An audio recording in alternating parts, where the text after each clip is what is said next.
For reference, I'm a female, and this is something that happened to me about 26 years ago when I was 22 and living with my mom and stepdad in a small community known as Juniper Woods Ranch, which sat just outside of a small town in Arizona. Juniper Woods Ranch got its name from the juniper trees that enveloped the landscape of the community. The roads at that time were unpaved and rough in certain spots, and when it rained, it was extremely difficult to get in or out because the creeks would flood and the red clay. Anyway, one day my friend Marilyn, who lived about 2 miles further up from where we lived, came over and asked me if I wanted to spend the weekend with her at her place and if I wanted to go to Jerome with her the next day. I said, "Yes, that sounds like fun." So I packed up some things and we got into her truck and drove off towards her house. Now, the further you get back into Juniper Woods, the more isolated and scarce the population becomes. And now you are surrounded by nothing but trees and silence. We got to her house and I settled in, and we began to talk about different things that girls talk about. Later that evening, as she was cooking dinner, I decided I would go and explore around her property and just enjoy the quiet and the beauty of my surroundings. The whole time I was outside, the air felt heavy. I always felt like something was watching me, and I just felt completely uneasy. Well, anyway, later we ate dinner, and she asked me if I wanted to watch a movie, and I said, "Sure thing." So, she asked me if I have ever seen the movie The Howling, and I told her, "Yeah, I think once." She said, "Great, that's the movie we're watching." And I go, "Cool." She puts the movie in and she goes into the kitchen to make us some popcorn and also something to drink. And when she returned, she started the movie. We started watching it and now I remembered why I only watched it once. There's just something about The Howling that unnerves me and literally scares me to death. I don't know. Maybe it's the way it invokes almost raw and pure fear inside of me, which is why I won't watch it. And even to this day, I still have nightmares. Well, after the movie was over, she said, "We need to go to sleep. We've got a long and busy day tomorrow." And I said, "Okay, cool." And we said goodnight and she went off to her room. Her house had 4 large windows in her living room and did not have curtains on them. As I laid on the couch, the light from the moon that hung high that night illuminated almost the entire room. Feeling myself dozing off, I rolled over, got comfortable, and covered my head. I don't know how long I've laid there before I heard this low guttural growl and heavy breathing, thinking to myself, "Okay, you just watched the horror movie and your mind is playing tricks on you, and I need to stop scaring myself." As I was trying to get comfortable, I heard the noise again. For whatever reason, I took my head out from under the covers, and I wished to God that I hadn't. Standing not but a few feet away from me, there was something very large, hairy, and staring at me with human-like eyes and intense anger. I quickly threw the covers back over my head and laid there frozen and shaking, thinking, at any time, this creature was going to attack me and possibly kill me. Again, I don't know how long I laid there, when it seemed like it had moved closer to me, because its breathing and growling sounded closer and I could feel its hot breath on me. The smell was overwhelmingly nauseating, and I fought back the urge to throw up. I took my head out from under the covers again, and it had moved closer, and I could just now make out what the creature looked like. This creature had to have stood over 7 feet tall, had a head and a snout like a wolf, and hair like a wire brush. Its arms were semi-long and it had razor-sharp claws. Its legs looked deformed. They didn't look like they should be able to hold that kind of weight or height. And its teeth, oh dear God, its teeth! They were long and yellow, and its mouth was dripping with drool. I tried to let out a scream, but nothing would come out, frozen and unable to move. I just laid there staring at whatever the hell this thing was as it stared back at me. I don't know if it was from pure fear, but I must have passed out because the next thing I know, my friend Marilyn is waking me up and telling me that breakfast is done. She stops and looks at me and goes, "Are you all right, hon? You don't look so good." I couldn't say anything, but what she asked me next terrified me just as much as the creature did. She asked me how I slept and did I see anything scary last night.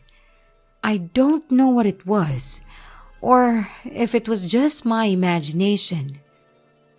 Was my friend Marilyn a skinwalker? I don't know, because I never went back to stay the night at her house again.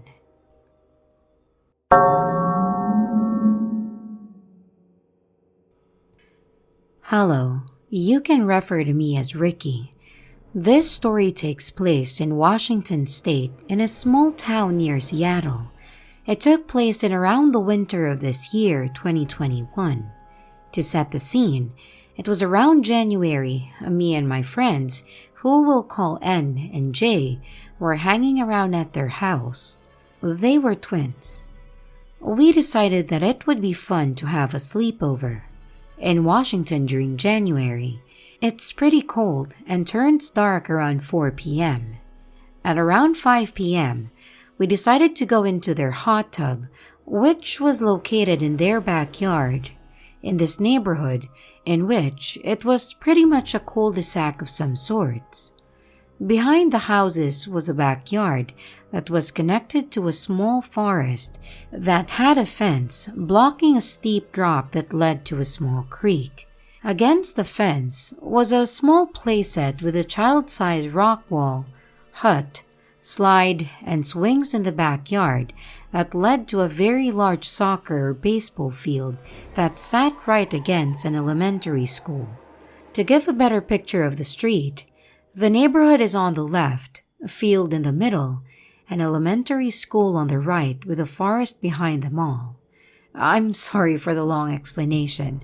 Anyway, we were chilling in the hot tub playing Truth or Dare and being normal 14-year-olds, which gave us a full view of the previously mentioned playset. I have always been afraid of what could be lurking in the dark, so I kept my view on the dark playset as much as I could.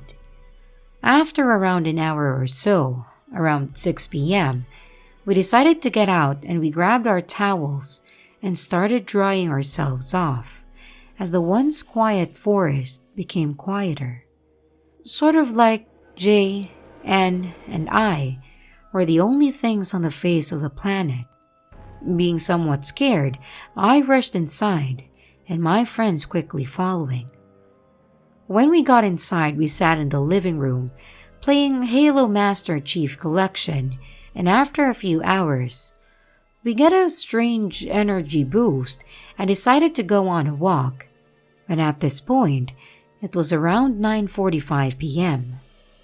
We walked out the back door and went to the gate that separated the neighborhood from the field. We walked through the field to the school with no issues, as we've done this many times already. We played games, told jokes, and eventually ended up at the other end of the field, which was being watered by sprinklers. It was around 11 p.m. at this point, and we decided that we should get back home. We started talking about how what we did was just like a coming-of-age movie and kept talking about how amazing it was. We got around within 40 to 50 feet from the gate that separated the two areas as I saw something with a small baseball part of the field around 80 feet away. Ann already had his phone out, so I asked him to shine his light on it. The light could barely reach it, only giving us a barely visible silhouette. Although we could barely see, two things were apparent. It was large and around 8 feet tall or so, but it also had bright glowing eyes similar to dogs' or cats' eyes at night. We all stopped, confused at what exactly are we looking at, before I broke the silence saying, "I don't know what that is, but we're running." We all started to dart towards the gate, and the creature didn't start to move until we got around 10 feet or so from the gate. It then stood up. It got taller, and I'm not sure by how much since I didn't really get a very good look, but I was sure it was getting closer. I got to the gate first, and the moment I got there, I felt completely cold and a weird numb sensation. I always struggled opening that gate, but I opened that gate faster than I have ever had before, and we all ran towards the house. Only around 15 feet away from the gate behind us, Ann trips and quickly scrambles up. I looked behind me to make sure Ann was okay, but quickly changed my glance towards the glowing eyes that loomed over the fence, watching us as if it was satisfied with our reactions. We ended up making it home safe, but it wasn't over there. I decided that I'd sleep in Ann's room, which could have been the worst decision I made. Ann's room had a window that looked over the backyard, and although I couldn't see what was outside due to me being on the floor, using my blankets as some sort of protection, every now and then I'd hear a tap on the window. We were on the second floor. Ann was fast asleep, leaving me too afraid to wake him up just in case it were to attack me. When I got in its view from the window, I laid there for what felt like hours until the tapping finally stopped. But when it stopped, I heard something that scared the living hell out of me. A small chuckle or some sort of satisfied grunt. I wasn't able to fall asleep that night, but when daylight struck, I woke up Ann and explained my experience.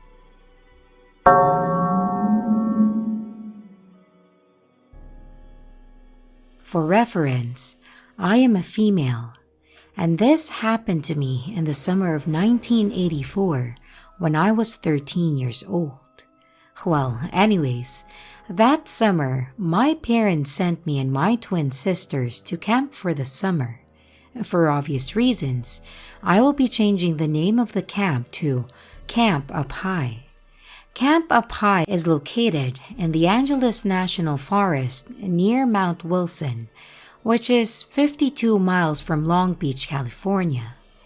Anyways, we get to the camp and are introduced to our camp counselors and given a tour of the camp. I immediately fell in love with it because it was beautiful. But my twin sisters didn't seem too happy. Well, anyways, later that night after dinner, the counselors gathered all of us together around a campfire to tell stories, roast marshmallows, and make s'mores.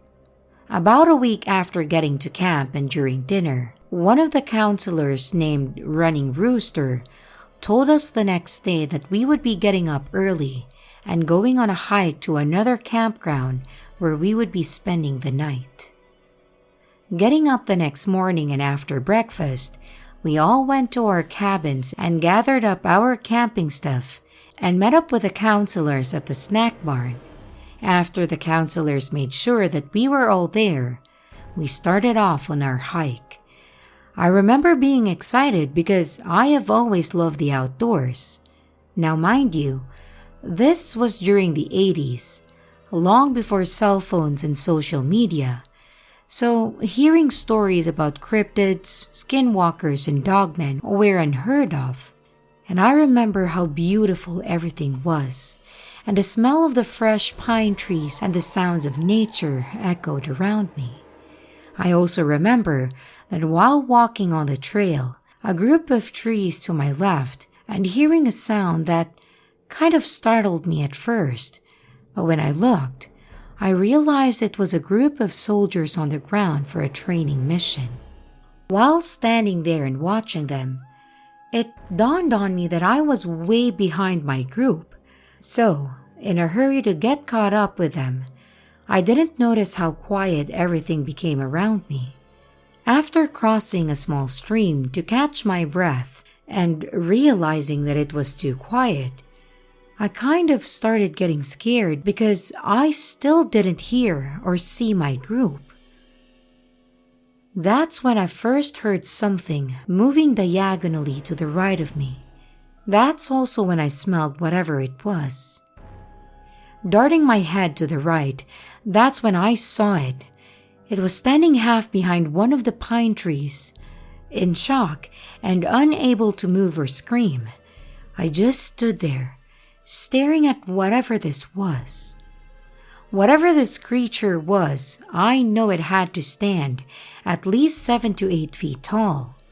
All of its body was covered in semi-long brownish hair except for its face. It almost looked like human, but its arms were longer than they should have been, and its hands were huge. This thing was large, and its legs didn't look like it could hold its weight. And I remember how god-awful it smelled. I almost wanted to puke. After standing there for what seemed like forever, I heard my name being called off in the distance, breaking me out of my trance. I took off running towards the group. That's when I realized whatever that was chasing me. Hearing my name again, I ran even faster because I just wanted to get the hell away from it and be safe. After getting back with my group, I realized it had stopped chasing me, so I started calming down. And that's when one of my sisters asked what was wrong, and I told her, Nothing's wrong. I don't know what I saw that day, and still don't, but I can tell you, it was not natural nor human, and it's something that I have never forgotten and is forever burned in my memory.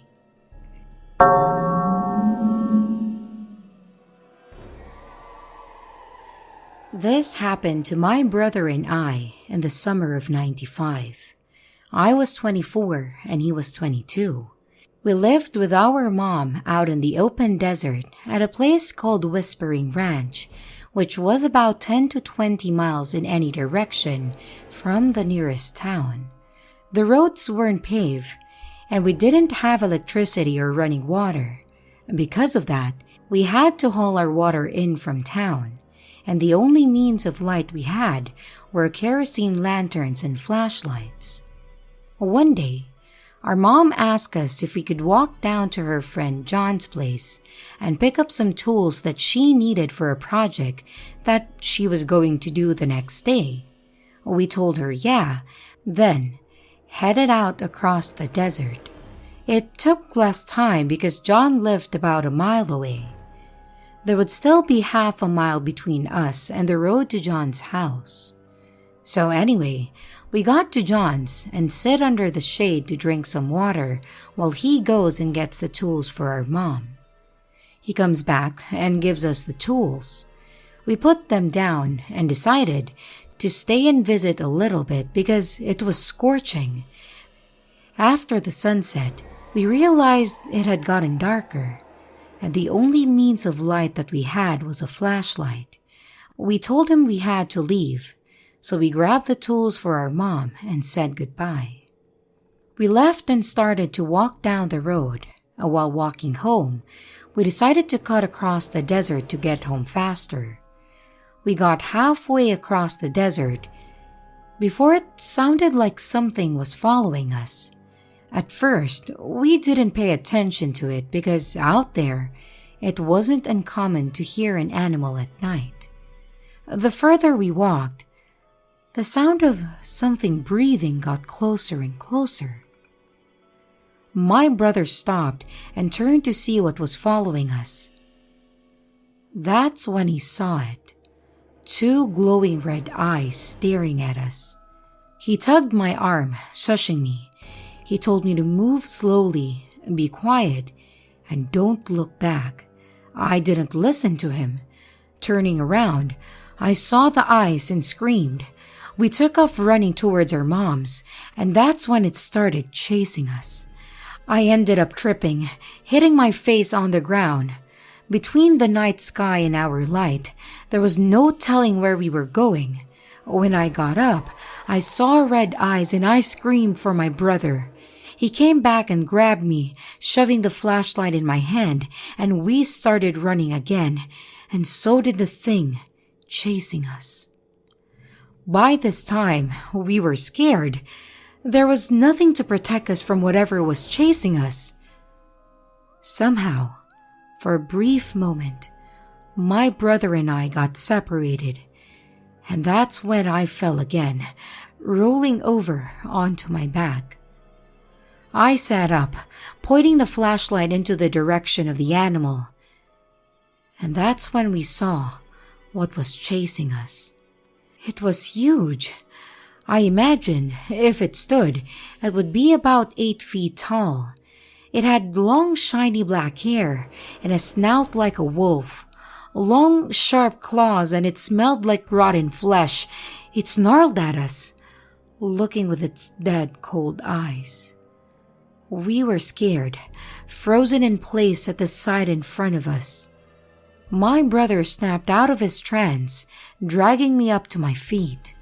We wasted no time running as the creature screeched at us with a horrendous force. The creature pursued us quickly, and I could feel its hot breath on the back of my legs. I thought it was going to get me at any second. Just then, the light of a bonfire came into view. We ran towards it, seeing my mom and family members. We collapsed in front of them terrified, and for a few minutes, we couldn't even talk. They looked at us in confusion, wondering what we were worked up about. When we told them what happened, nobody believed us. They laughed and called us chickens because they thought there was nothing to be afraid of. The next morning, I woke up and went into the kitchen. My mom looks at me, wide-eyed, and in a shocked tone, she yells at me. "Patricia, come here. What is that on the back of your leg?" Confused, I replied, "What do you mean, Mom?" She points at my thigh. "Look!" On my right thigh are 3 large scratch marks, almost blood red. Last night during the chase, it must have scratched me. I guess I didn't notice at that time due to the adrenaline rushing through me. Well, needless to say, we never walked out there after dark again.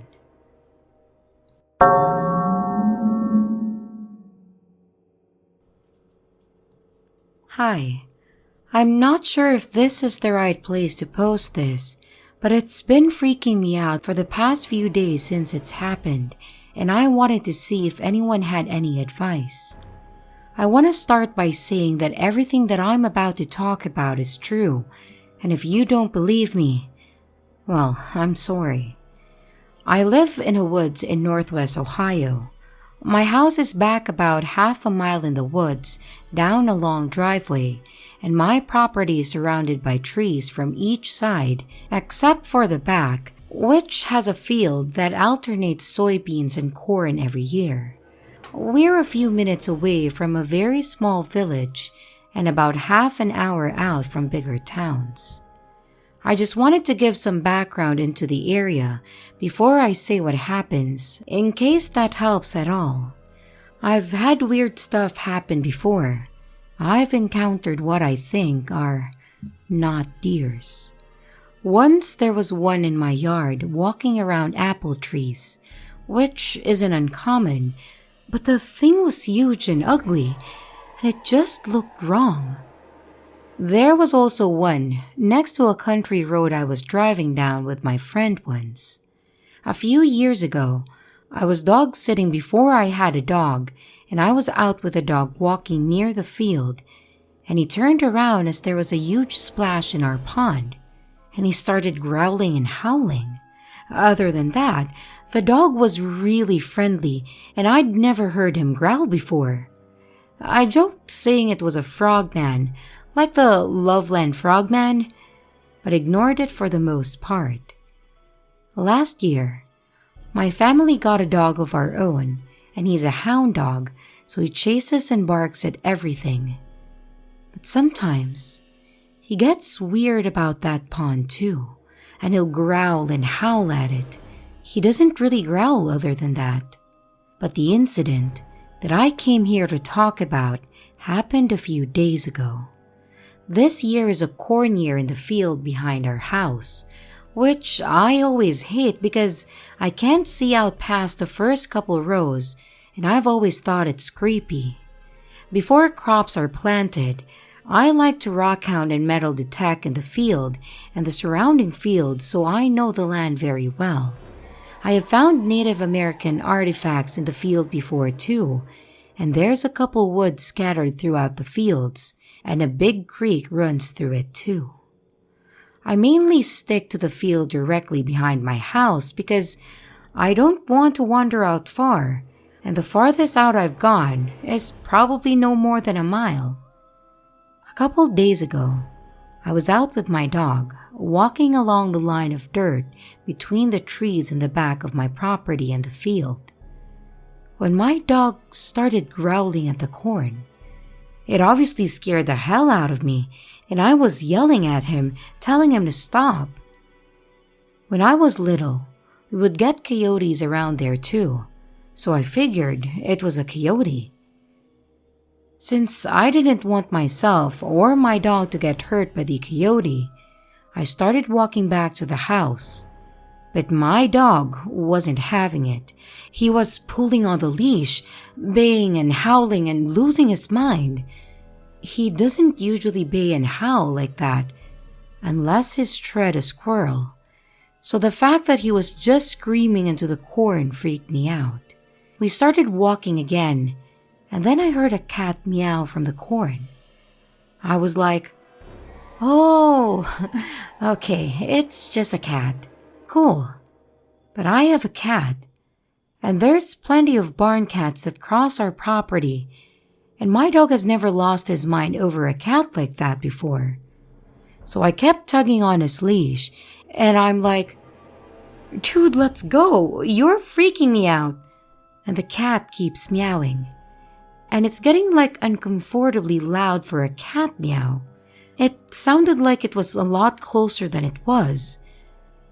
And then, the cat started growling, but it sounded like a big dog, like big growls. Then the corn started rustling, bigger than what a cat could do. Luckily, at that point, I was just about back to my yard, and the growling kind of developed into what sounded like a yell or a scream from a person. I was dragging my dog, and my dog was growling. His hair on his back was sticking up, and I was scared and shaking. It was absolutely terrifying. I went back into my house and told my family what happened, and they were just like, okay, cool, whatever. But I was nearly in tears. It was scary. Again, I don't know if this is the right place to leave this story, so I'm sorry if it isn't. But those sounds have been replaying in my mind over and over, and I'd love to get some explanation or something on what happened out there. Nothing like that has happened since, not that I wanted to. And like I said, this is a true encounter. But yeah, if anyone has any explanation or advice, please let me know. Update. In the past couple weeks, I haven't heard anything like that, but my dog growls when we walk back near that area sometimes. And we've found a couple dead birds on the edge of my yard and the field, which is weird because there's nothing back there to hurt them, like windows or anything that they could fly into. So something's definitely been dumping them back there. And starting 2 days ago, I smell a bigger dead animal in the field, but I'm not gonna go investigate that.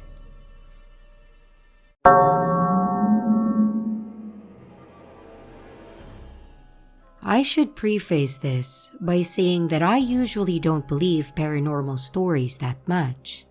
I usually think people are misremembering, or whatever happened had a logical but boring explanation. But this is my experience, and I have no idea what happened. So, I just woke up, I opened my eyes, and it being around 4 in the morning, it was dark, and above me, blocking the faint light from the edge of my curtains, was a person staring. I was filled with this weird animalistic fear that I'd never felt before. I think they were in one of those spandex suits because I couldn't make out any of their facial features. Its head was pointed up but clearly looking at me, and it kept moving its head in this jittery pattern.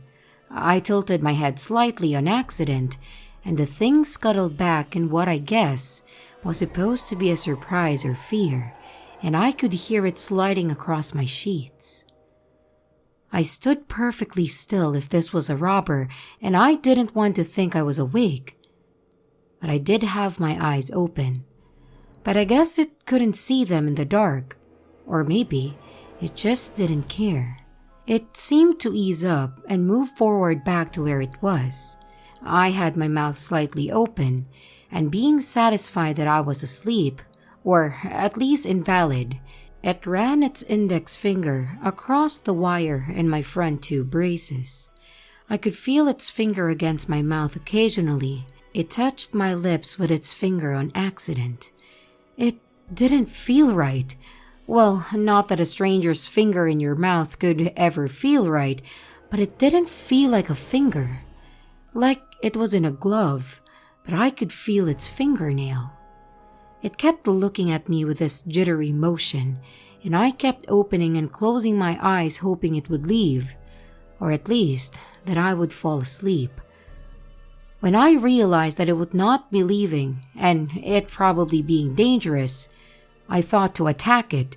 I felt a rush of adrenaline and ready to strike, but I didn't thought that was smart.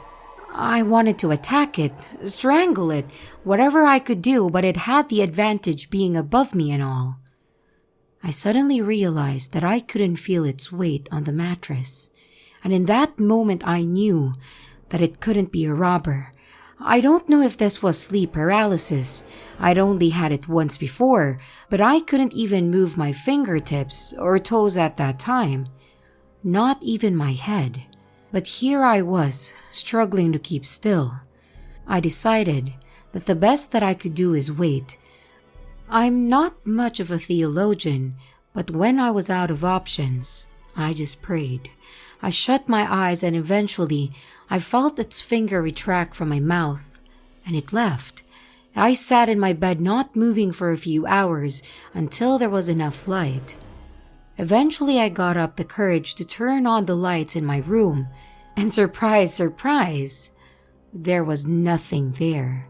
So I don't really know that much about the paranormal, and I have heard of and had sleep paralysis though, but this time I could move more than the one time I experienced it.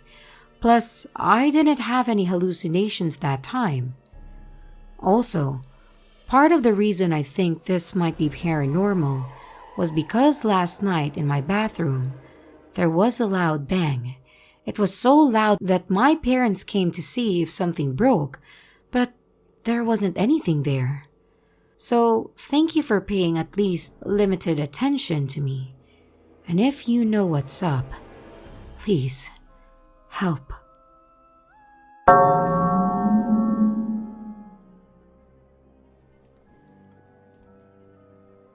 It was the summer of 1987, and I was 17 years of age when this experience occurred.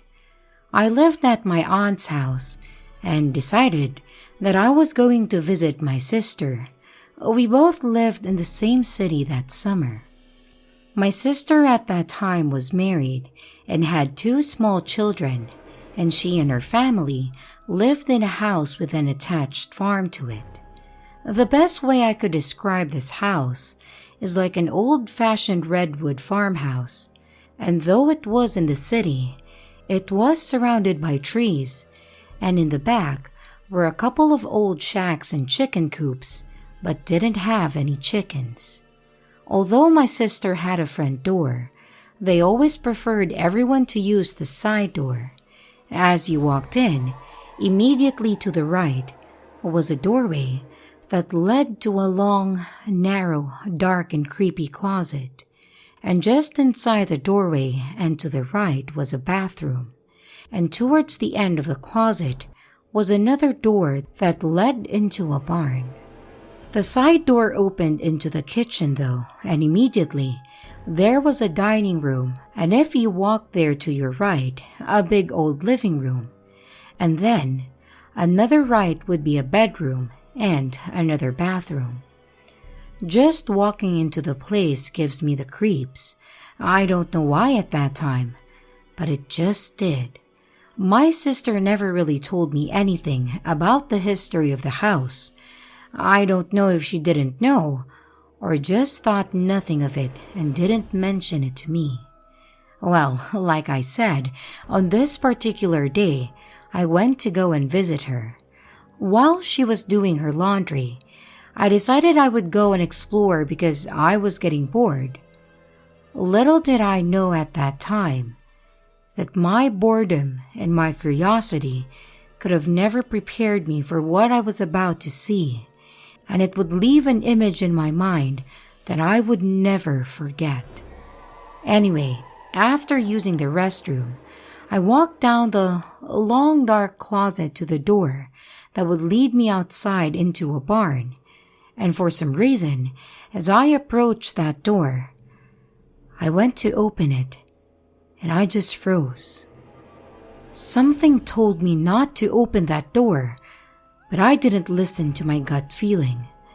As I opened the door, you had to step down 2 steps, and I did this. I turned, and for whatever reason, I looked up into the loft, and there was a guy up there with a rope in his hand. It was almost like he was staring right into my soul, even though I knew it wasn't me he was looking at. But either way, I just stood there frozen, unable to say anything. I watched as the guy put the rope around his neck, and then he jumped. I heard the rope tighten and the sickening snap of his neck as I tried to scream, but nothing came out, and my heart was pounding so hard that I thought it was going to explode. I don't remember how long I was there, watching the ghost swinging.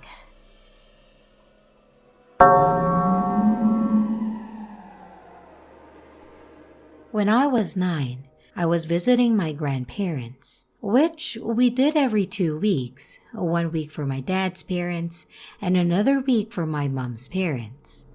We were sat in the living room, a rectangular shape, and I was sat in the back left of the room on my granddad's armchair. In my vision, in front of me is my grandma and my sister playing with kids' toys on the floor. Behind them is the TV that I'm watching, and to my left is a patio window with the curtains closed, so nothing there. To my right, there's an empty sofa, and past that, parallel to me, is my mom sat on a futon, and next to her, parallel to the curtains, is my granddad asleep on another sofa. If I'm in the bottom left of the room, then the top right of the room has the door. Now, I'm sat there eating sweets that my grandma gave me, as they do, and I'm watching TV. I'm enjoying myself, but notice to my right, is that my mom is just staring at me with no expression. I smile at her and carry on watching, and she's just staring at me. Minutes pass, and as I look to tell her to stop, I see in the doorway an old woman wearing a nightie, as I called it. She was stood in the doorway, and you could see her skin and everything as if someone was there.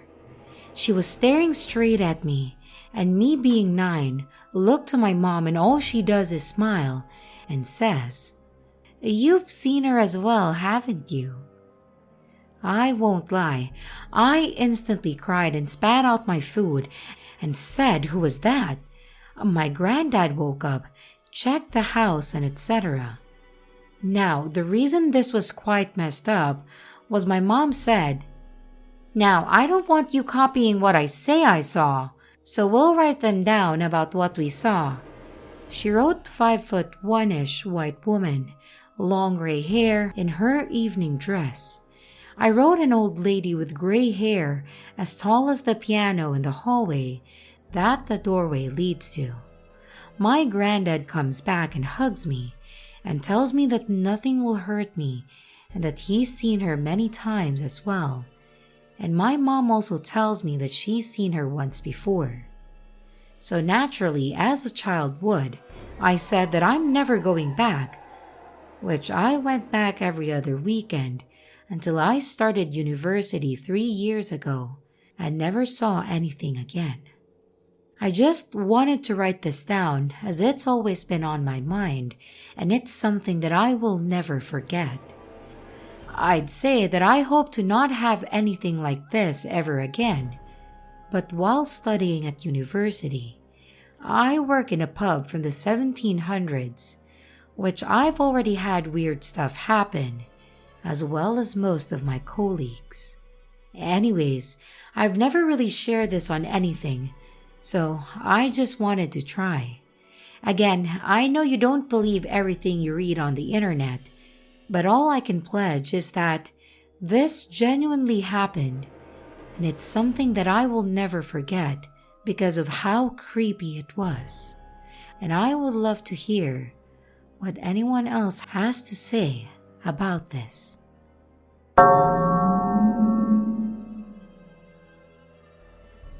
My sister just moved into a beautiful 2-story suburban house. Lots of high ceilings and windows, pretty much a young couple's dream home. I'm a college student, so when her and her husband go out of town, they usually throw me a bone and pay me to go dog sit for them. This was my first time spending an extended period of time in this house. Last night was me and my girlfriend's 3rd night staying here, and whatever is going on has steadily gotten more aggressive. The first night was no biggie, other than slight noises we heard outside and a general uneasy feeling. The second night was also much of the same. But last night, a few things happened that I can't totally explain. First off, was a few consecutive thuds coming from under our guest bedroom around midnight. My girlfriend was fast asleep, and I tried to not think much of it. But then, a few minutes later, my AirPods connected to my iPad while I was watching YouTube. I saw the notification that said that it was open with the battery life and the right earbud fully connected. After I clicked play on the video, I heard a loud thud, and they disconnected immediately. I was in the 2nd-story guest bedroom while my keys and AirPods were on the kitchen counter downstairs. After this, I got up and closed and locked the door and woke up my girlfriend. I took a fuck ton of melatonin to try and get some sleep because I had work this morning. My girlfriend, who could sleep like a rock in a dungeon, didn't get a single second of sleep for the rest of the night. She heard thuds following up the stairs and stopping at the door to our bedroom. The dog was in the room with us and kept making strange guttural noises, while standing and staring into the corner of the room.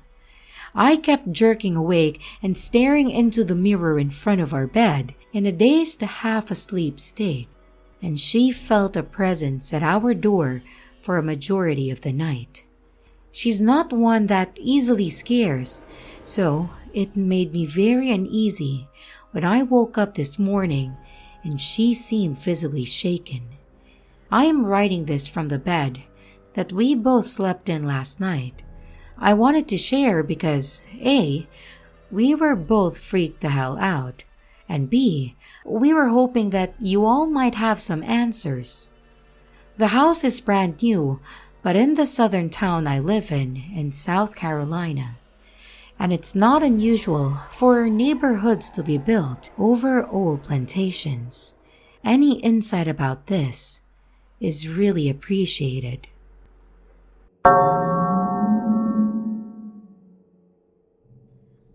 I experienced the terrifying haunting for months when I was 18 years old, still living at my parents' house. The story could be useful for anyone reckless enough to dabble into the occult without protecting yourself. For context, it was the month of February, a cold, dark Canadian winter, and I was between 2 sessions of university, switching programs, so I had a full 4 months with nothing to do. I just broke up with my batshit crazy borderline girlfriend, tried to leave her after 6 months of an abusive relationship, and she tried to kill herself, which she succeeded since she died twice at the hospitals, and she miraculously survived after weeks in coma. I was left scarred and traumatized, angry and bitter at life because I really wanted this relationship and did everything that I could to help her in vain. But she leached and sucked out every possible positive vibe that I had. Anyway, it's another subject, but it's important since I felt so dark and my energy was negative in this period of my life. I dabbed in the occult at this moment, still skeptical, but determined by all means to prove to myself that it was all real. I read the Keys of Solomon, researched about many demons, famous cases, incantations, and the occult in general. One night, after focusing on Solomon, I asked out loud in my room to prove me that it was all real. And I am not kidding when I tell you that the activity started the same night. I closed the light and went under the cover. I felt a weight at my feet sitting on my bed, and I was shook, but still under the impression that I was just too into it and hallucinating. From there, it went from bad to worse. I started to hear whispers in my room, like 2 people hushing to each other. And my dog, which always slept with me, would wake up frightened as soon as I would close the light, and then he'd leave my room growling. It would always start with a weight, then whispers, then stuff being knocked out of the counters. If I would put out a pillow on my ears, I would feel it lift from my ears like a hand pulling it from my head. I started to sleep with earplugs, and I would hear scratching inside my mattress, and my bed would slightly shake. My fan was knocked on the ground, and it culminated to both my closet doors opening violently. I would feel so oppressed, and I could feel that something bad was going to happen. I was terrified to go to sleep, and I would feel the oppressive energy start as soon as it would get dark. I was under the impression the parasites that I invited in were here to frighten me and leech on me. I never done sleep paralysis except once in this bedroom, after a dream where a possessed priest was standing on my bed, his hands cuffed by a chain on the ceiling, and screaming. I was there to fight him, and I saw the spirit left its body, and it went straight for me. I got paralyzed against my closet doors and felt it trying to creep inside. I woke up paralyzed, trying to move and broke out of it. It lasted for months and tried to cleanse my room and nothing would work. I left my parents' house and I was terrified that it would follow me. It didn't. Thank God. Be safe and careful, everyone, and don't invite anything and do not open doors that you don't know how to close.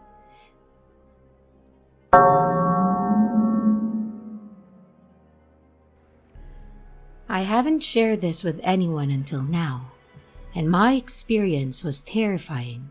So here it is. My cousin Jack died last month. I didn't care though. In fact, me and my other cousins were happy that he's dead. He was utter trash.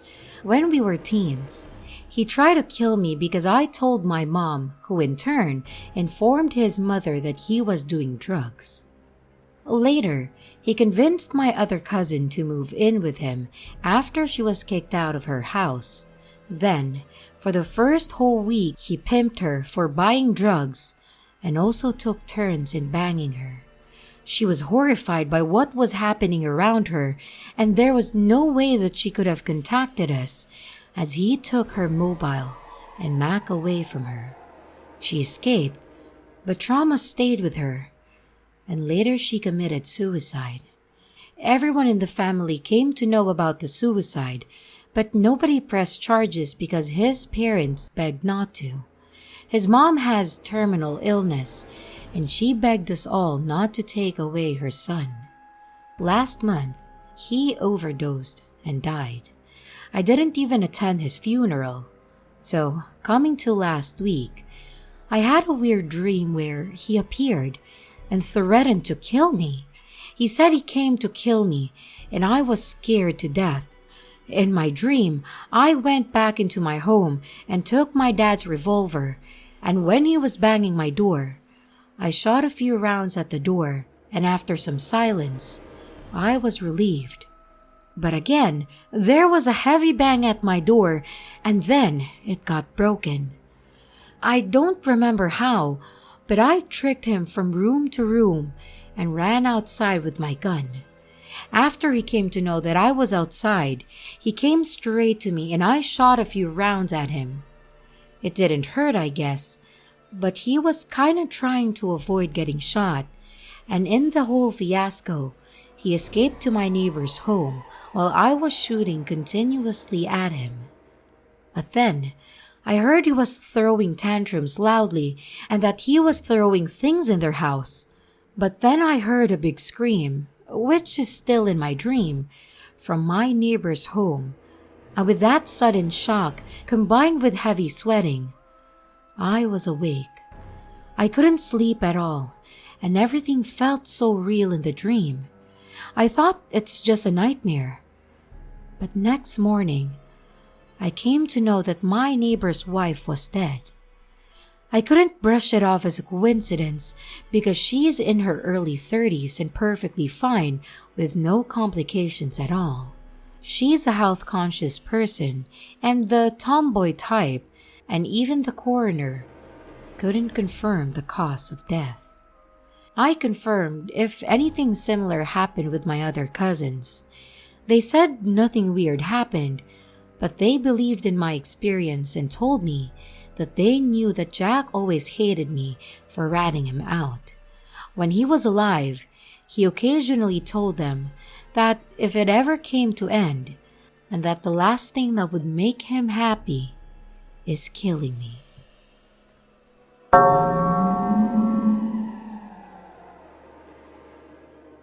For as long as I could remember, I had the same nightmare as a child, where I would see this man who would be following me around in my dreams.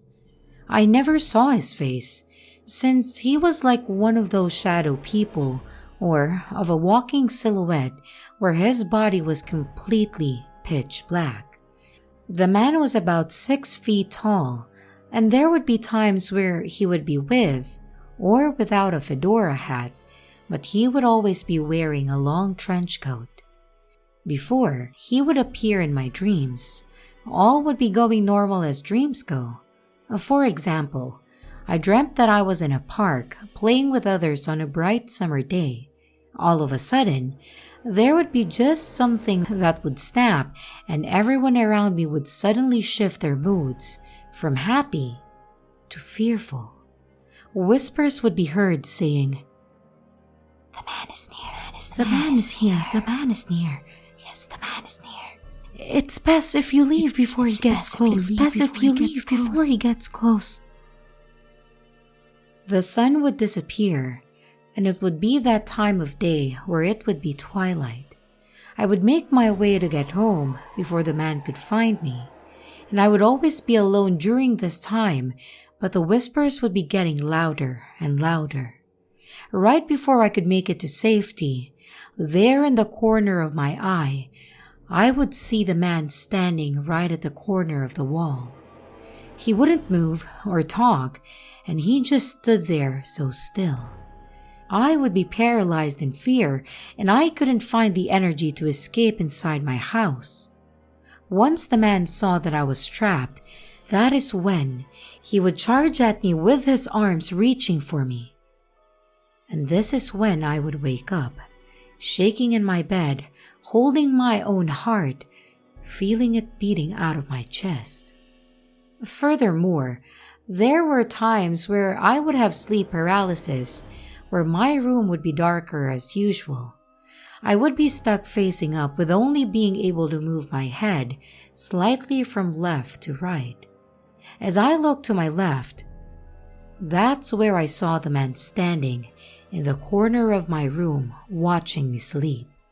I tried many times to cry out to call my parents, but my voice just couldn't escape my mouth. And slowly, the man would be moving towards me, where his eyes would be locked on me the entire time.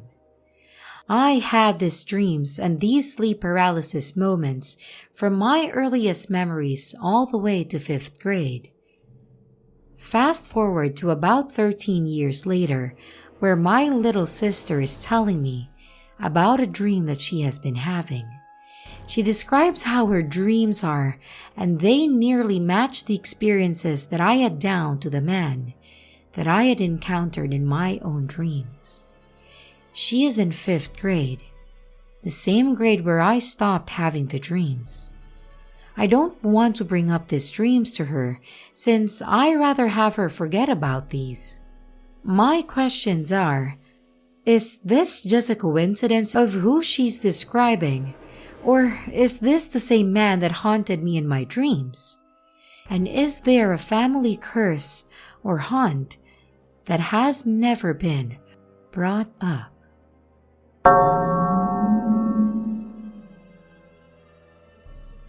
Hey, so I live in a small apartment with my family and our 3 cats. At first, everything was fine when we moved in, and it was a relatively nice apartment. My dad was excited when he first found it because it was so cheap for the local area. It ticked all the boxes, close to our schools, close to work, and everything else that we needed. My sister and I would also be lucky enough to each get our own room, something neither of us had in our old place. When we moved in, things were fine, but after we moved in, things would go missing only to turn up later. We all suspected that it was each other moving things and forgetting about things. But then, our cat started to act strangely. They would cry at all hours of the day and night and always wanted to look at one corner in particular. We didn't notice that this corner was always cold. It didn't matter how hot it was during the day or if our AC was on. Even food didn't distract the cats until they were starving to move away from the spot. Out of the corner of our eye, we began to notice what looked like a black silhouette of a person watching us. They never moved, and then we all started getting nightmares. It wasn't like any of our family. My dad was friends with a psychic who came and cleansed the house, and it worked. But now, the cats will often stop and stare at the windows at night. I think that it's trying to come back in.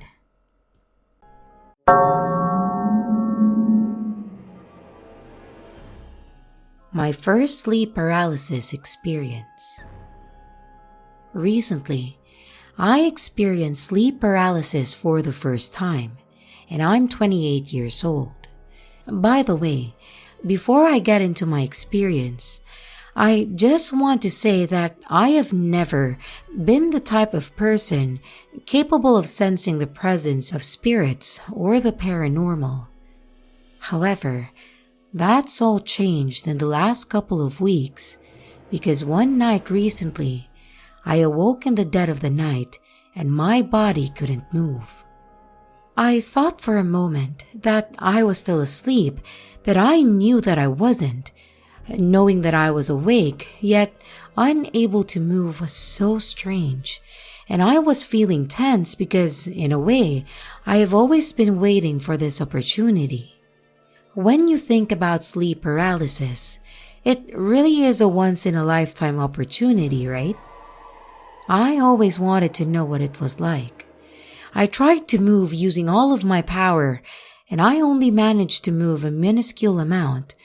It felt like my body was stuck to the bed, and my chest felt tight and painful too. Next, I tried to speak or make any kind of sound, but all I could manage was a dull moan. I was amazed by experiencing it, and you might think that I'm weird here, but to be honest, I was kind of enjoying it. But one thing was missing, the most important thing. There was no spirit in sight. I really thought that this was my chance to see something paranormal. Since it was a once-in-a-lifetime opportunity, I tried to move my eyes to see around the room, and I could only really see the bedside table and the edge of the bed. The scariest thing in that room was the alarm clock, and that was always there. There was no creepy old lady in a rocking chair, smiling or laughing, no pale woman in a kimono looming over me, and no demon in the corner of the room glaring at me either. Oh, I thought that maybe something is going to come crawling towards my bed, but nothing did. Then I thought that something might creep around my open door. Nothing. I strained my eyes to look around again, but nothing was in the room with me.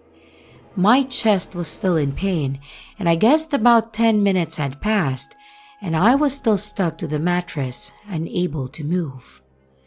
I have had enough of it. I put all of my effort into moving and shouting, and then surprisingly, I emerged victorious. I was released from my sleep paralysis. I stumbled into the kitchen, grabbed a beer, and then headed into the living room. After draining the can, I headed back to bed again, and I went back to sleep without issue. I woke up when the alarm clock went off and reluctantly stepped into the bathroom to get ready for another working day. I got ready to wash my face and froze when I caught eyes with myself in the mirror. I had 3 bruises on my face. They were all on the right-hand side of my face. There were scratches around my throat and some on my left cheek. I have no idea what happened that night, and I couldn't understand how these marks were on my face. Nothing was in my room.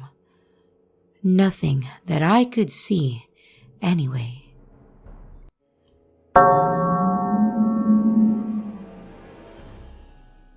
A few years back, I was working for a company. I would put in so many hours in an attempt to climb the career ladder.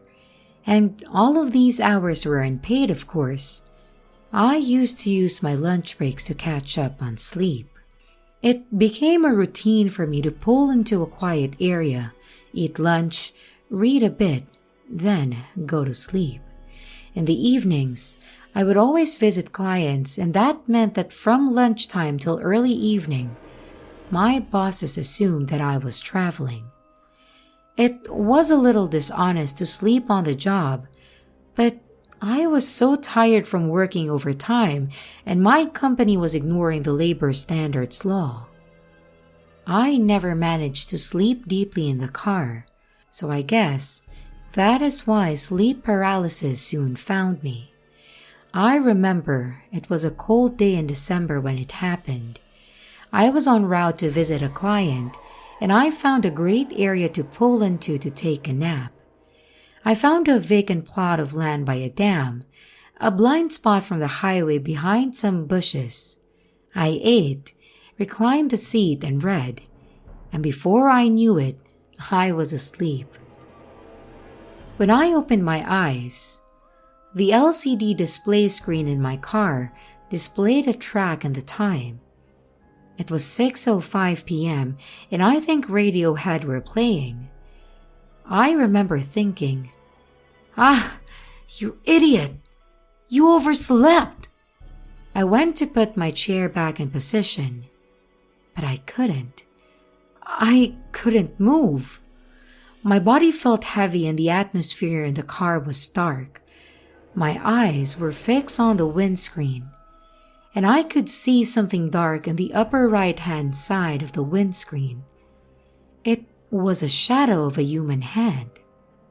The time changed on the LCD display to 6:06 p.m., and it hurt my eyes for some reason. I looked back to where the hand was, and there was now a shadowy head peering down at me. But I couldn't make out any facial features. It was just a black silhouette with one hand resting in the middle of the windshield. It was staring at me, and even though I couldn't see eyes, I knew that it was staring at me, observing me like I was a fish in a fish tank. While it was staring at me, I felt intense feelings of anger and unbearable waves of sadness. I had heard stories about people sensing these feelings when in proximity to the paranormal, but I had never believed in it. It's like you sense someone's final emotions. It was unexplainable. I couldn't move. I was just face to face with this dark shadow. I was asking myself if I was sleeping or not, and I was trying to figure out what that shadow was. A lot was happening. All the while the shadow was staring at me without any form of slight movement. I had the ability to move my eyes, but suddenly I was unable to. All the surrounding colors in the car and outside of the windows faded away, and I couldn't see my book anymore. And then the LCD clock disappeared. I was slipping into darkness. It was terrifying. I heard something against my window. My fear was now at its peak. I still couldn't move, and now something was trying to get in, or at least making its presence known. Then I realized that it was a knocking sound, hearing it louder the second time. Suddenly, I was freed from the bounds of sleep paralysis. It was bright out. I looked at the clock and it was only 2:30, nowhere near the 6:05 p.m. that I saw earlier. I heard the knocking again. It wasn't part of the nightmare that I had just been through. I looked out of the window and saw two shadows. The sunlight was obscuring their faces. I put my window down and then shielded my eyes. Two police officers were stood in front of me. One looked 30 and the other looked about 50. They announced themselves. I was disoriented and a bit on the edge, so perhaps I was rude to them. I think I said something like, "What's the problem?" "What are you doing here?" the older officer replied. "I was just taking a nap. What's wrong? Am I on private land or something? I didn't mean to trespass. No, that's not the problem. As you know, we are in a recession at the moment. You come here to this, place and you're alone. We were just making sure that you weren't going to do anything stupid. I asked him what he was implying. Sir, did you come here to take your life? He replied. I told him honestly that I just pulled over because I had been so tired at work lately, but I wasn't going to do anything stupid, and I apologized for giving them that impression. But I could have never been ready for his response. Sir, with the greatest of respect, we saw what you were doing in the car.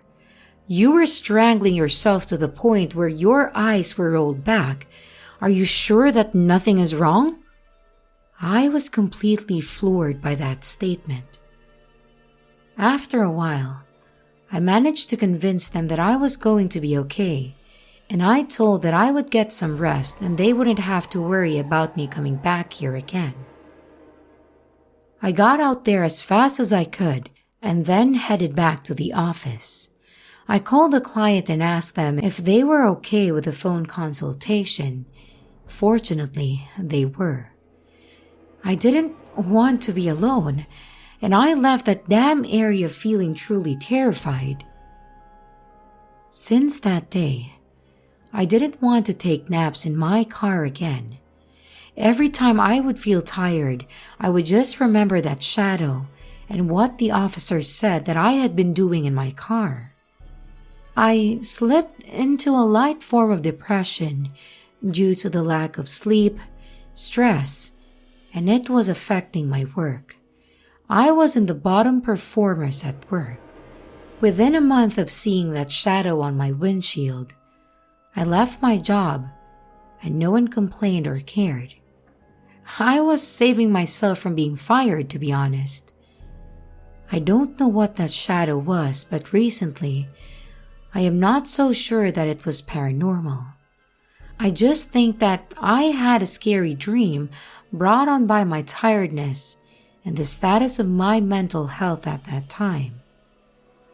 For better or for worse, it got me to leave my company and prioritize my health. I'm a bit frightened that the shadow will come back one day if I enter another period of unhappiness in my life. My physical and mental condition wasn't good, and that's why I think sleep paralysis came for me that day. So please, take good care of yourselves if you can relate.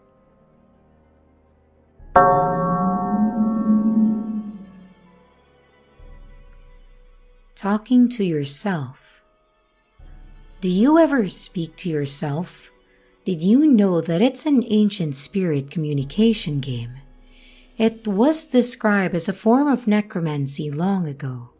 In order to participate, you need 2 chairs, 1 chair for you and 1 for the spirit. It is said that if you start speaking, then it gives the spirit an invitation to enter your room.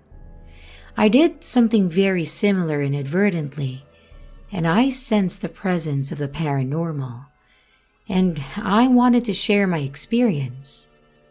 Back then, I was working as a nutritionist at a hospital. I would be on the first train of the morning, and I wouldn't be home until it was dark out, even in the summer. I was working some crazy hours. I guess I must have wanted to make an impression at work. It was really tiring, and I never wanted to take a day off from work either. On reflection, the lack of rest days was causing me stress. On the rare days that I would have work off, I would just sleep and try to recover. If I wasn't remembering, giving young patients and wanted gastro cameras than having pangs of guilt. Due to this lack of social interaction, the number of friends who kept in contact with me after I had canceled plans so many times dwindled, and I found that most of my time was spent with myself and my bed. So, this was how it started. I just got into bed one night and I just started talking to myself. It sounds mad, right? But let me add some context. This was the first thing that I said. Okay, I'll be up and I'll be ready to go to work tomorrow at 4 a.m. and I'll do it all over again. From that day forward, I'd come home and speak to myself when I was in bed. This went on for some time and I couldn't put a number on the days. I was in that eerie place between sleep and consciousness, dozing, and then I sensed something. I felt that there was something next to me in my bed, and I felt something's weight shift next to me. I instantly opened my eyes to make sure, but there was no one there. When I shut my eyes, I had a disturbing feeling that someone was watching me. It was like they were peering down at me in the dark. I couldn't sleep on my back and I had to sleep with my chin tucked against my chest. The unease around sleep lasted for about a month.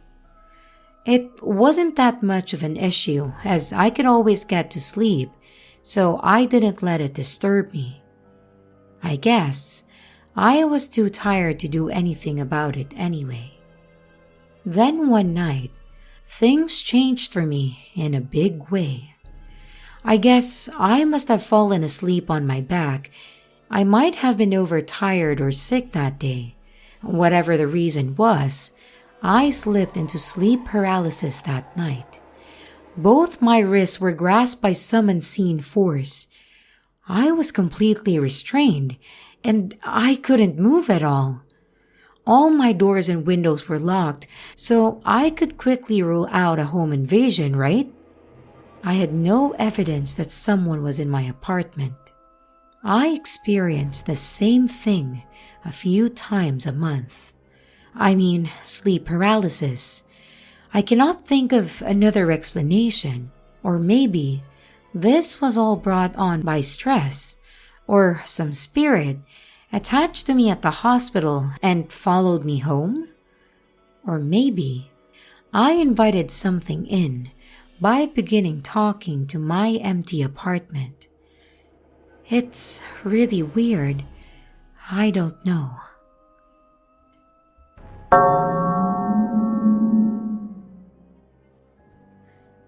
The waves. This happened when I was staying on an island with a friend. The weather was perfect on the day that we arrived on Ishigaki Island. I stood there in front of the ocean, breathing in the sea air and thinking that this was just what I needed. The sea was a gorgeous shade of deep blue. It's such a beautiful place. I booked a room in a hotel which faced the sea. It wasn't an expensive hotel and the room was small, but I didn't mind though, since I wouldn't be there all that much. I would be out and about enjoying my trip. My friend and I planned on going scuba diving in the morning. I always tried to avoid Japanese-style rooms, the inns, with the hanging scrolls on the wall and the creepy screen doors. Those places are so old, and I swear when you lie on your back and look up at the ceiling, you can see faces emerging from the patterns in the wood. Anyway, for whatever reason, I avoid any hotels like that and go for modern ones. Let me just say, you don't want to tangle with any places which give off creepy vibes down in Okinawa. Just go for the food and relax by the sea. That was my plan anyways. I had dinner in a great restaurant and headed back to my hotel pretty tipsy. I managed to get all of my stuff that I needed to be ready for the next day. I unpacked all of my bags, and with the room now in order, I was ready to hit the hay. I lay in bed waiting for the inevitable unconsciousness, but all I could focus on was the sound of the waves outside my window. The way they were crashing sounded as if someone was out there murmuring. I told myself that the waves outside were the very same ones which had relaxed me in the daylight but were frightening with the lights out. It didn't make any sense. I didn't like it on the island now that the sun had set, and now that unseen things could be imagined. I told myself to fall asleep as quickly as I could, then before I knew it, sleep paralysis. It hadn't even happened to me before, so I was confused. But then, in that half-dream state between consciousness and sleep, I realized that I was no longer in control of my own body. My mind was clear, free from the beers of that night in fact, yet my body refused to move. When I tried to call out to my friend who I was sharing the room with, I found that I couldn't make a sound. This sleep paralysis state continued, and then a new sensation occurred. I felt the temperature of my body drop internally and externally. Then my mind stupidly reminded me of a strange statement that I had heard before. When you feel a change in temperature, spirits are close by. If nothing else, I had no control of my own vision, thankfully. I scanned the room and I couldn't see anything out of place. No ghost. My eyes desperately scanned each corner of the room, and then my ears were alerted to the sound of something forcing my window open. The curtain by the window started fluttering. I was terrified. I was trying to find rational excuses as to why the curtain was suddenly moving now. Perhaps I left the air conditioner on. I knew that I was lying to myself. The waves and that murmuring sound were rising and tormenting me. They were so loud. I struggled in bed, but I couldn't move an inch. I thought that if I saw something, some figure, some object of horror, I would completely lose my mind. The terror was building to a heart-stopping level, and I managed to close my eyes, and even though they were shut, I looked away from the window. Then I could suddenly move my body. I was relieved, but I was still scared. I decided to wake my friend up, and I needed someone to speak to. I was embarrassingly about to ask him to sleep in my bed, but thankfully I didn't.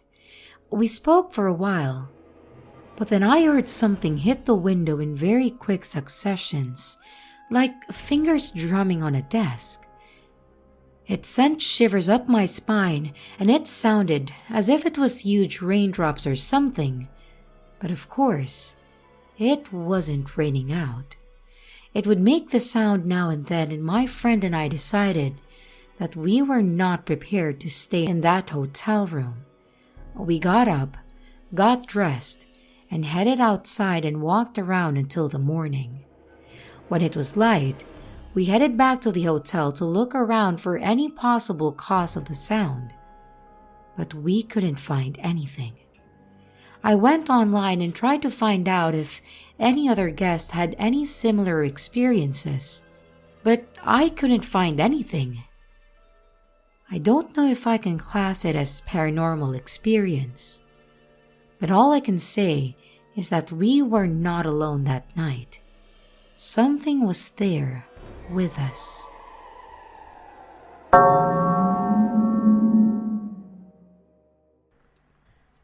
My Sleep Paralysis Imposed as My Father by U/Larsimoto. I get sleep paralysis from time to time, like waking up and you aren't able to move. You have no sense of time, and suddenly you fall back asleep. I'm not sure if this is a sleep paralysis per se, but I never had a frightening event or something. Well, until recently. Event number 1. I woke up lying on my bed when I suddenly hear the door to my room opening. Someone or something walks in and kneels beside me.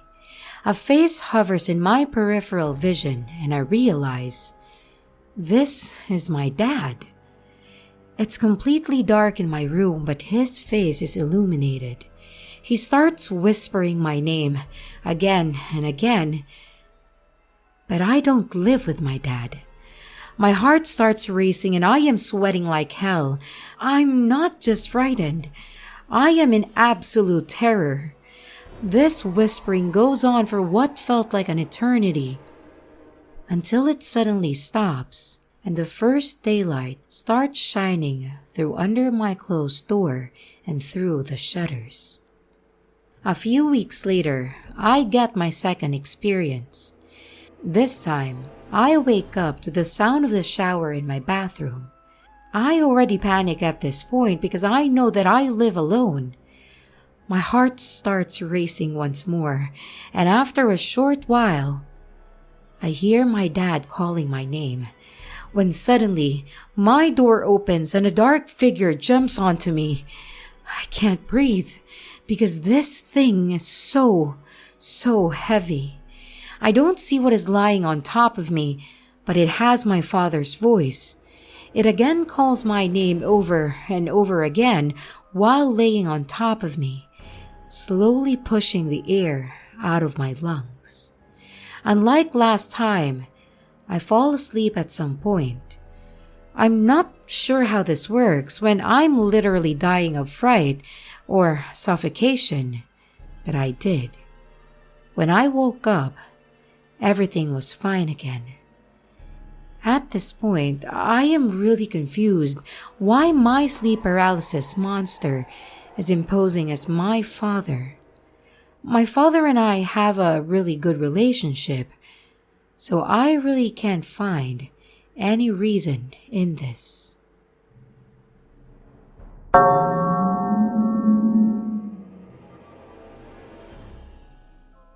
My Terrifying Sleep Paralysis Experience by U/Cooley Smithers. I have a baby monitor video on my nightstand by my bed. It shows my 2-year-old daughter asleep in her crib in the other room. Last night, I fell asleep laying on my side, but after about 2 hours, my eyes open and I can clearly see the baby monitor on my nightstand. But I can't move or speak, and I am fully paralyzed. After a few minutes of staring at the video monitor with a nervous or disturbed feeling, I see something walk up to the side of my daughter's crib. It was at least 7 feet tall and looked like the silhouette of a praying mantis or human morph. I couldn't see the details, just its shape and size. It bends over the side of the crib and its face gets very close to my daughter's face. I try my hardest to move my body or yell in order to snap out of it, but I can't.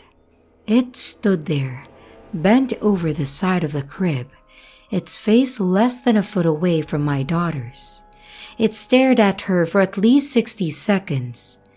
Then suddenly its head turns and looks at me, or at the camera, and I can feel it watching me.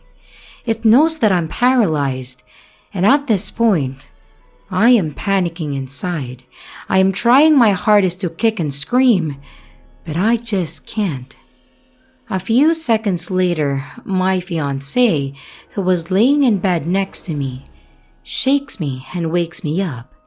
She woke me up because my daughter just started screaming and crying on the baby monitor, which is very strange because my daughter never wakes up in the middle of the night and cries.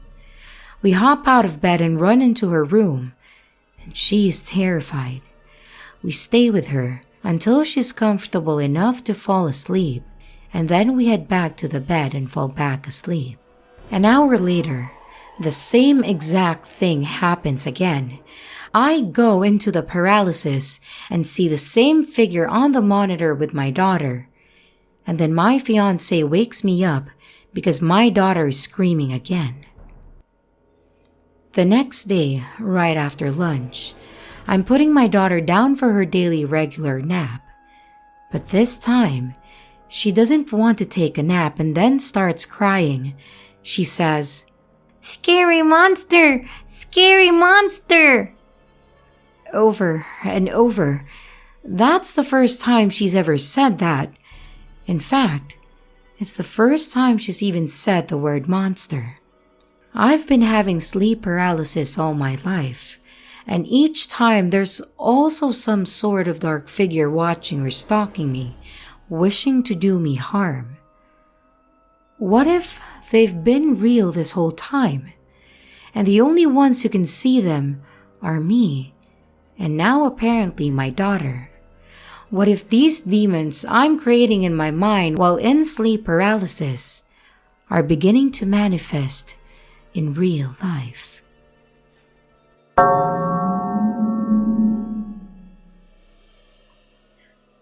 What saved me from sleep paralysis? This happened when I was in elementary school.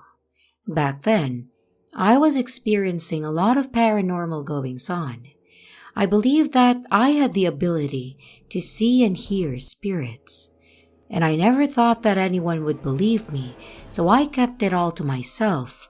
I didn't want anyone to laugh at me or make me speak to a psychiatrist or anything.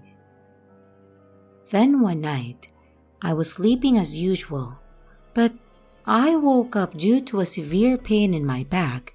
It was as if I was lying on stakes, sharp, pointy sticks. I went to turn to see if I was lying on something, but I couldn't move. I tried as hard as I could, but I just couldn't move a muscle. It was sleep paralysis. I had never experienced anything like this before. I was sweating profusely, and I had never been this frightened in my life. Something primal inside me knew that there was something very wrong about the situation. I was trying to move my hand to wipe the sweat off my forehead so it wouldn't go in my eyes, but I couldn't move my hand. I struggled against this unseen power which had a hold of me, and one of my fingertips moved slightly. I knew that my grandma was in the next room. The light from her room was on, and I could see it spilling into my room. I tried calling out to her, but I couldn't scream or even speak. I kept screaming in my head for help, but I couldn't make a sound. I tried moving my fingers again, but I couldn't feel anything beneath them. Incredibly, I was being raised above my bed. I was praying it was a dream at this point. It didn't seem like a dream, and it was too terrifying. The ceiling was coming straight at me. I felt a terrible chill deep within my body. I thought that I was seriously about to die. All around me, I could hear evil, horrible-sounding whispers, and I had no idea about what the voices were saying, but they sounded so dark and hateful. The pain beneath my back has increased, and it felt like the number of stakes had risen. I felt something touching my hair. I knew that whatever was touching my hair would soon be grabbing my neck. I just kept thinking that I was about to die, and Grandma next door won't even realize when it happens. Suddenly, the force beneath my back was less strong. Gradually, the direction of my body changed. I wanted this to be a dream so badly, but I knew that it wasn't. Years later, I would understand that a child of my age at that time would have found it near impossible to create such horror, and I knew so little about fear at that age. I thought that I might have repackaged the memory of some horrible incident from my childhood, but I remember it all so clearly. It was real. My body had now completed a full 180-degree rotation in the air, and I was now facing the opposite direction and started moving towards the wall. I remember thinking that something's going to drag me into the wall, and those horrible whispers had become a chorus of chants. I tried to move any part of my body, but all I could move were my fingers. And I really wanted someone to come walking into my room and stop all of this. The tip of my toe touched the wall without making a sound. But then I heard